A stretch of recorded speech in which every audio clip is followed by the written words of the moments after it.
국민 여러분, 안녕하세요. 여기는 대한민국 대표 정치 전문 플랫폼 한국정치TV입니다. 조국혁신당은 지난 40총선 당시 비례대표에서 12명이 당선인을 배출했습니다. 그러나 현재 국회 원내교섭단체 구성 기준은 20석으로 조국혁신당은 의석이 8석 모자라 교섭단체가 될 수 없습니다. 이런 상황에 대해 조국혁신당 대표는 5월 29일 원내 교섭단체 구성 요건 완화와 관련한 입장을 밝혔습니다. 국내 언론 매체들이 보도한 내용을 종합하면 조국 대표는 이날 오전 국회에서 열린 사회권 선진국 포럼 1차 세미나에 참석했습니다. 세미나가 끝난 뒤 조국 대표는 기자들과 만났습니다. 이 자리에서 기자들은 교섭단체 구성이 어려워진 상황에 따른 전략을 물었습니다. 그러자 조국 대표는 지난 총선 과정에서 민주당이 정치개혁 차원에서 먼저 얘기를 꺼낸 것이라고 밝혔습니다. 이어서 그런데 선거 이후 달라진 것 같다 라고 말했습니다.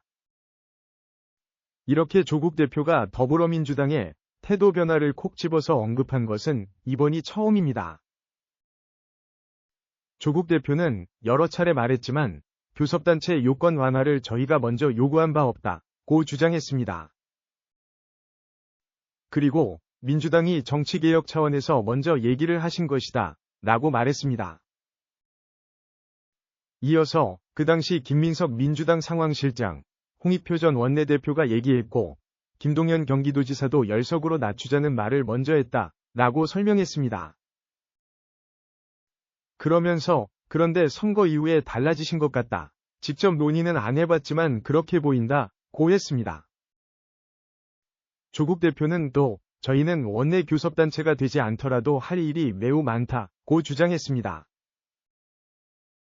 그러면서도 정치개혁의 차원에서 필요한 일이라고 강조했습니다.